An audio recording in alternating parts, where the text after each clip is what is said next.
What's up, KVA Life, man? It's your brother Eli Soul coming to you with another motherfucking build, Cobra Vision Academy, where we study the mind, body, and soul.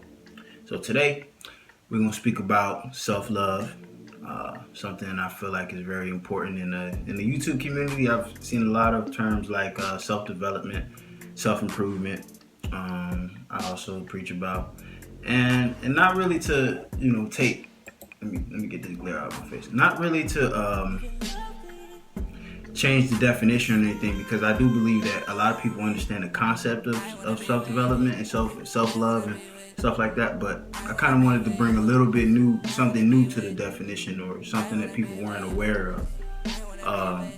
In my opinion, self-love is the example, or to exhibit time and attention to something that you truly desire. So let me bring it back. Love, in my definition, or self-love, in my definition, is to exhibit time, or to put time and attention into something that you desire. So I'll give an example.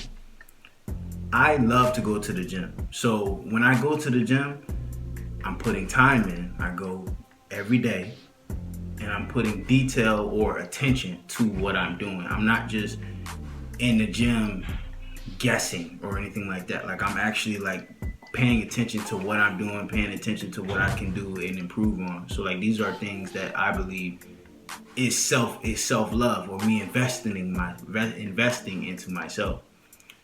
Also, now those are like the main things. Obviously, when people talk about self-improvement, self-love, those are the main things. The gym, which I do agree. Eating right, which I do agree. Financials, stuff like that, etc., etc.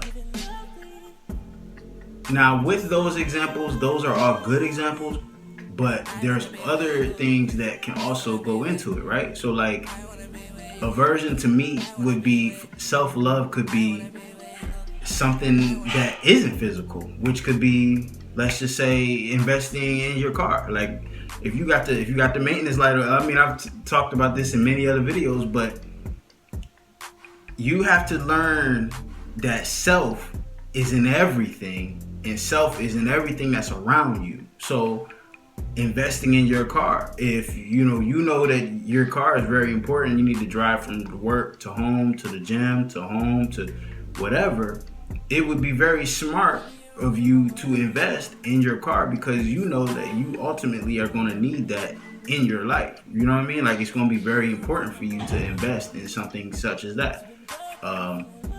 That's a version of self-love.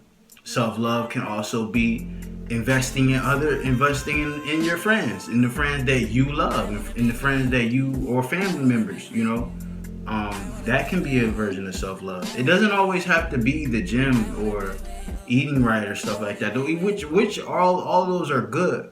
But self is in everything. Self has to be in everything. Self is in everything that you come into contact with.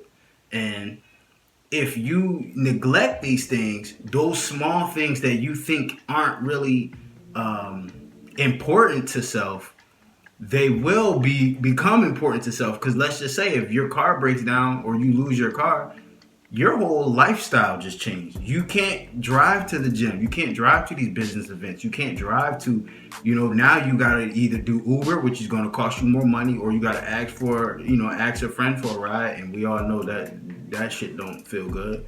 So, excuse me. These are things that, as a person, or as a mature man or a mature adult, it would be wise for you to invest in all the things around you that you come into contact with, or maybe not even come into contact with yet. A lot of times when I speak about going to the gym and health and fitness, this isn't necessary it could be for you to be your greatest self, in a year, 2 year, 3 year span. But in reality, this is for you to invest in the 20-year you, the 30-year you. When you're 50, who do you want to look like when you're 50? Financially, where do you want to be? Do you still want to be working at this job, or do you still want to be, asking your friends for rides, or asking your friends for money, or family for money? Of course not. So it would be smart for you to show yourself love, which is time and attention, to something you desire now, and then so forth and so on. When you get to the point of um, when you're older, when when you're in your later years, you can appreciate the work that you put in, and you can be like, you know what, man, I'm so thankful that in my 20s I made sure to eat right, and I made sure to invest in my health, and now I don't have to go to the doctor. I'm happy now to where I showed myself self-love in the beginning stages now, to where my credit is good and I can actually buy a house, or I can buy a car, or I can pay for something and not feel guilty about it, or not feel stressed about it, because I understand where my finances come from. I'm happy I invested in Cobra Vision Academy, to where now it's not just a YouTube channel or just a fitness channel. Now it is a complete academy, to where I would have students and have clients and stuff like that. Now these are just how I'm thinking, and this is how everyone's version of self-love can be different. But you need to physically find, or you need to find what you think self-love is, and how you can incorporate that, and what you need to do to become your greatest self. Because at the end of the day, everyone has different problems. The gym can't save everybody, and a lot of things when it comes to self-improvement, self-development, some people might not actually need. Some people actually need other things of self-love, or other things that they need to give awareness to and attention to.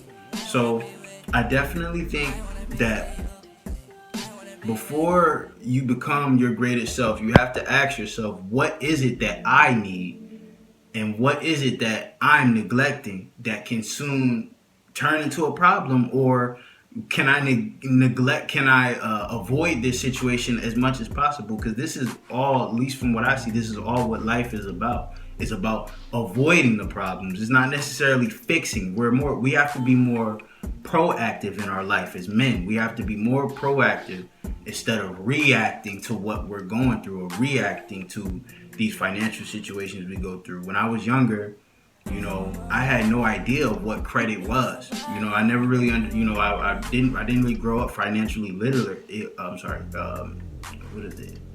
Literate or financially literate, or whatever. Y'all know what I mean. I didn't really grow up with that knowledge and understanding of how important credit was, and how to build it, and how to protect it. Ultimately, protect it, not necessarily build it, because at the end of the day, having it's better to protect your credit than to have to rebuild it and go through the stages of doing whatever. So if I had that knowledge before, I wouldn't have invested or purchased these things that in my mind at the time felt important. But at 24, that shit ain't important at all. I don't even see the things that I invested in. So those are my definitions of self-love, and what I believe you need to, in yourself, as the person watching this video, you need to ask yourself, how can I invest in myself now? How can I show myself self-love now? And in the future, appreciate the love that I gave myself now, and be happy and be less stress-free. Less stress-free. That's less stress. That's the key to life. That's ultimately the key to life, is less stress. Less stress in my mind, my body, my soul, my spirit, whatever you want to call it. Let's be proactive and avoid these situations, so we can become our greatest selves. KVA, man. Peace and love to you. Holler back at me.